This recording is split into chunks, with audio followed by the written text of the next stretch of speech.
This is the Sri Lanka Broadcasting Corporation.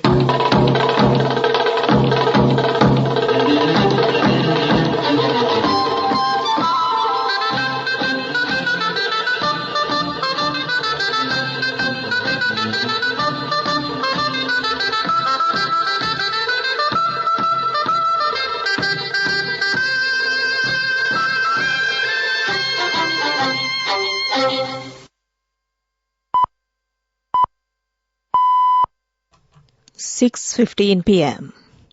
This is the Sri Lanka Broadcasting Corporation.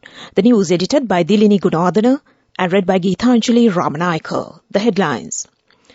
President Ranil Wickremesinghe requests the support of all to reach an agreement to solve the country's long-drawn ethnic issue. MP Tissa Atnayaka says SJB alone is capable of building up the country. Former President Mahinda Rajapaksa says SLBC would do its best to correct the mistakes it has made in the past. Uttara Lanka Sabagaya emphasizes the need of a proper movement with a clear vision to develop the country. Indian Air Force Chief arrives in Sri Lanka. A Chinese state-owned firm is to build major Sri Lanka port complex. Foreign news, Turkey states that Turkish forces killed the IS chief in Syria. Sports, tennis, Carlos Alcaraz and Iga Swiatek are eligible to be in the last 16 of the Madrid Open Championship. News in detail. President Ranil Wickremesinghe requests the assistance of all parties to reach an agreement this year to solve the country's long-drawn ethnic issue with the government's commitment to policies that benefit all communities in Sri Lanka. Taking part in the International Labour Day celebration of the UNP via online mode, he said that in order to address the issue faced by the Tamil community in the country, it is futile for the Tamil political parties to distance themselves. Furthermore, the President mentioned that he intends to address the ethnic problem in the country while implementing the agreement with the IMF. He said he anticipates reaching a mutually agreeable solution by the end of this year, as it is important to move forward while respecting and protecting the rights of all communities. President Wickremesinghe also noted that the government is committed to implement policies which will be beneficial for all citizens.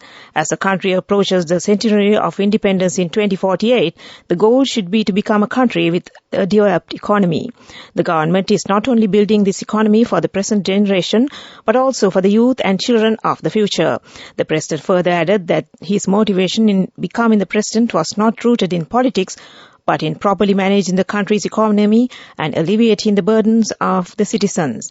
The role of the presidency was taken on as he had faith in his ability to revive the economy and work alongside supportive ministers to achieve these outcomes. Considering the growing demand for political and economic changes, particularly from the youth, the president said that it is the responsibility of political leaders to listen to their voice. The May Day rally of the United National Party was held at the Sugadadasa Indoor Stadium, Colombo. The theme of this year's May Day rally was Victory by 2048. Addressing the gathering, the chairman of the party, MP Vajra Abewardena, said that the UNP was the political party that faced the highest number of challenges in the island.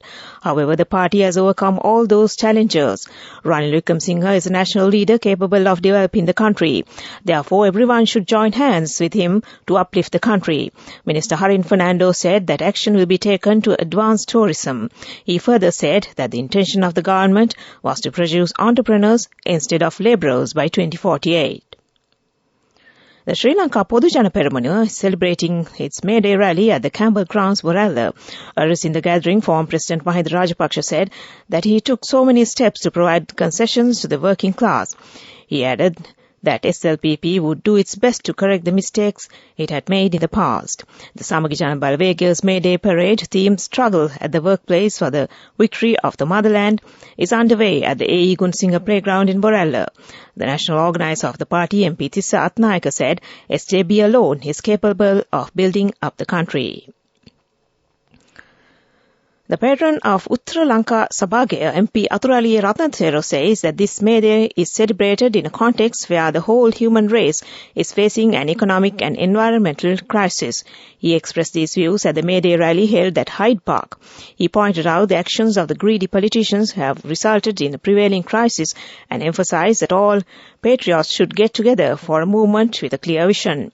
The procession of the Frontline Socialist Party commenced from Delkanda Junction towards Anand Samarkon Open Air Theatre, where the party's rally is held, with the leaders of the party along with their leader Kumar Gunratnam. Addressing the gathering, Central Committee member Sanjeev Bandara said that it was the only May Day celebration where the hopes of the working class are represented. He added that the communism and socialism should dominate in order to make the dreams of the working class to come true. United Socialist Party celebrated their May Day at Koskas Handya this evening. The leader of the party, Siritunga Jayasuriya, said that the prevailing government has not been elected by the franchise of the public. He further stated that another struggle should be done in order to send all 225 members of the parliament back home. Meanwhile, celebrating the May Day, the chairman of the Progressive Trade Union Federation, Saman Ratnapriya, said that everyone is responsible for the development of the country. Attention should be paid to the responsibility of the labourers. Tamil National People's Front celebrated at the premises of the Shiva Kovil in Mulathu. MPs Gajendra Kumar Ponnambalam and Selvarasa Gajendran attended this celebration.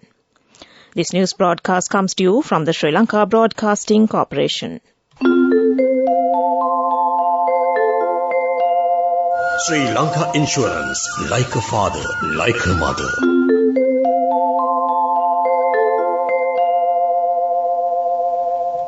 A Chinese state-owned firm said it plans to take its investment in Sri Lanka to $2 billion by building a major logistics hub. The investment by the China Merchants Group in a large logistics complex at the Colombo port with an estimated construction cost of $392 million is the first major foreign investment in Sri Lanka since the default. The company said in a statement, the logistics center project will take CMG's accumulated investments in Sri Lanka to $2 billion, making it the largest foreign investment enterprise in the island.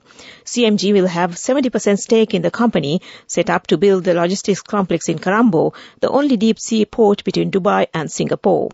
Describing the project as South Asia's largest logistics hub, CMG said it expects to complete it by the end of 2025. And that ends local news for now. Virtual Claim Assistance. Sri Lanka Insurance Motor Plus launched its newest value-added service, Virtual Claim Assistance, which allows customers to have their vehicle inspected and assessed remotely by a qualified inspector after an incident. This service eliminates the need for customers to attend physical inspection and assures that their work is properly assessed, giving customers peace of mind. Sri Lanka Insurance Motor Plus, the best from Sri Lanka Insurance. The main news story is brought to you by Siddhalepa Vedamahatmya. The media unit of the Sri Lanka Air Force said Chief of the Air Staff of Indian Air Force, Air Chief Marshal V.R. Chowdhury, has arrived in the island today on a 4-day official visit on the invitation of the Commander of Sri Lanka Air Force. And that was the main news story. The main news story was brought to you by Siddhalepa Vedamahatmya. Now in Watchlight, the National Bidding Research Organisation NBRO has issued landslide warnings for several areas in the Badulla, Kandy, Kegaul districts. The NBRO said those areas had received over 75 millilitres of rain during the last 24 hours and that more heavy showers were expected in the coming days. People living in those districts have been asked to remain alert due to the possibility of landslides, slope failures, rock falls, cutting failures, and ground subsidence. And that was Watchlight. Now moving on to a bulletin of world news.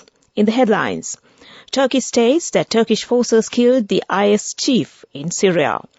A toxic leak kills 11 in Punjab. And World Bank says vulnerable South Asia is least prepared to deal with urban heat. Turkish President Recep Tayyip Erdogan said Turkish forces have killed the leader of the Islamic State group during an operation in Syria. President Recep Tayyip Erdogan told TRT Turk television in an interview that IS leader, codenamed Abu Hussein al-Qureshi, was killed in a strike conducted on Saturday. He added the Turkish intelligence agency MIT had been following him for a long time, emphasizing Turkey would continue the struggle against terrorist organizations. At least 11 people have died following a gas leak, including women and children, in the port city of Ludhiana in Punjab state. The area was sealed off and residents were evacuated after many reported breathing difficulties. 4 are being treated in a hospital. The source of the leak has not been officially confirmed so far. A new World Bank report says South Asia is one of the regions most at risk due to extreme heat, but the majority of its urban areas are ill-equipped to deal with the phenomenon with increasing frequency, severity, complexity due to climate change. The report emphasized that future heat management efforts should be designed to address both social and special vulnerabilities. To end this world news broadcast, the headlines once again. Turkey states that Turkish forces killed the IS chief in Syria. A toxic leak kills 11 in Punjab. And World Bank says vulnerable South Asia is least prepared to deal with urban heat. And that ends World News. Development News. Under the project of adding 500 new buses to the operation by the Sri Lanka Transport Board in order to strengthen the public transport facilities in the rural roads of the country, the Minister of Transport, Highways and Mass Media, Dr. Bandula Gunawardena, distributed 27 buses for the use on the rural roads of Anuradhapura district on Sunday. The Minister further assured that the digitalization of issuing tickets of SLTB buses will definitely start in the next few months. The Government of India to Sri Lanka in parallel to the 75th Independence Day celebration to uplift the public transport service in rural areas across the country. And that was development news. Now moving on to sports. Carlos Alcaraz and Iga Swiatek both moved into the last 16 of the Madrid Open with straight set victories. Spanish defending champion Alcaraz beat Bulgaria's Grigor Dimitrov 6-2, 7-5 in the men's event. He will face two-time champion Alexander Zverev of Germany for a place in the quarter-finals. And that was sports news. Go ekak thiyana youth eකට life එකේ change එකට නියමෙට set වෙන්න ඇස් වහගෙන දැකපු වීන හැබැ කරන්න youth එකට නියමෙට set වෙන friendship එක මෙන්න. The all-new NSB Ithru account, NSB IAM, a plan for your dream. Business News, sponsored by National Savings Bank, the safest place for your money. In business news, Afro, Asia's largest private sector integrated healthcare provider, the Apollo Hospitals Group, announced a helpline number in Sri Lanka. This was announced by Sri Lanka's Health Minister Kellia Rambukwella. The helpline number connects patients and physicians to MedConnect representatives and provides convenient access to Apollo Hospitals' vast collection of medical resources. And that was business news. Business News, sponsored by National Savings Bank, the safest place for your money. Go ekak thiyana youth එකට life එකේ change එකට නියමෙට set වෙන්න ඇස් වහගෙන දැකපු වීන හැබැ කරන්න youth එකට නියමෙට set වෙන friendship එක මෙන්න.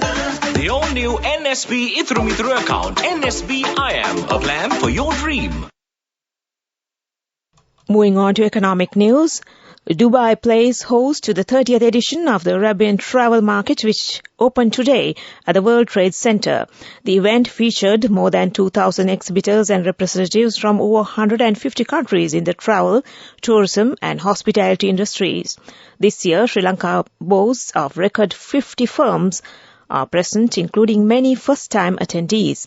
According to Sri Lanka Tourism Director of Marketing and Business Development, Dushan Veerasurya, the country is targeting the Gulf Arab market with the aim of reaching beyond Dubai to promote Sri Lanka to the region. And that was economic news. Weather report. Atmospheric conditions are favorable for evening thunder showers in most parts of the island. Showers or thunder showers will occur at several places over most parts of the island after 2 p.m. Heavy showers above 100 millimeters are likely at some places in the western, Sabaragamuwa central, northwestern and southern provinces. Showers or thunder showers may occur in the western and southern provinces during the morning too. And that was the weather report. And prior to concluding this news broadcast, the headlines once again. President Ranil Wickremesinghe requests the support of all to reach an agreement to solve the country's long-drawn ethnic issue. MP Tissa Attanayaka says SJB alone is capable of building up the country. Uttara Lanka Sabhage emphasizes the need of a proper movement with a clear vision to develop the country. Indian Air Force Chief arrives in Sri Lanka. A Chinese state-owned firm is to build major Sri Lanka port complex. Foreign news. Turkey states that Turkish forces killed the IS chief in Syria. Sports tennis, Carlos Alcaraz and Iga Swiatek are eligible into last 16 of the Madrid Open Championship. And with that, we end this news broadcast from the Sri Lanka Broadcasting Corporation.